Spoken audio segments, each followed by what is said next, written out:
নতুন কারিকুলামের নবম শ্রেণীর গণিত বইয়ের 107 পৃষ্ঠার যে অবেদ এবং পার্শিয়াল ফাংশন বা আংশিক ভগ্নাংশ, আজকে দুটো জিনিস আমরা একটু দেখব।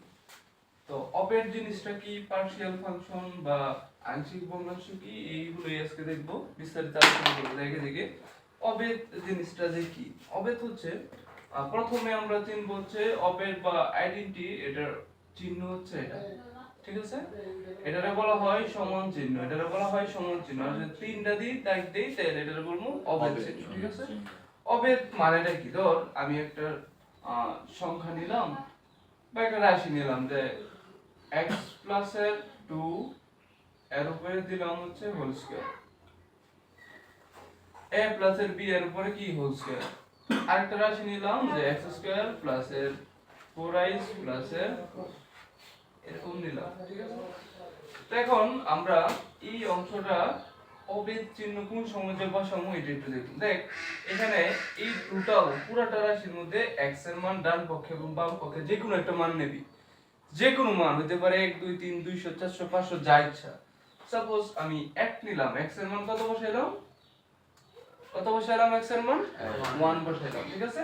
তো দেখ এখানে যদি 1 বসাস এটা এরকম হইব না, দেখ তো 1 প্লাস 2 এর উপরে হোল স্কয়ার সমান চিহ্ন দিলাম। এখানে x মানে কি 1 এর উপরে whole square plus 4 into x মানে 1 প্লাস এর 4। দেখ এখন এই পাশ দুইটি সমান হয়ে যাবে x এর যে কোনো মানের জন্য।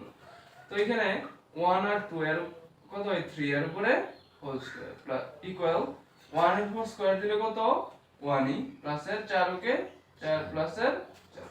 তো দেখ আমরা এখানে ইমপ্লাস চিহ্ন ব্যবহার করব, যেহেতু সমান একটা আছে এর আগে ইমপ্লাস বা বা চিহ্ন ব্যবহার করতে হয়।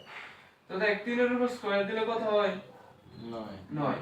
আর দেখ এখানে কত হয় 4 আর 4 যোগ করলে 8, 8 এর আগে 9। দুইটা পক্ষ কি মিলছে না? এই সাইড আর এই সাইড মিলছে না?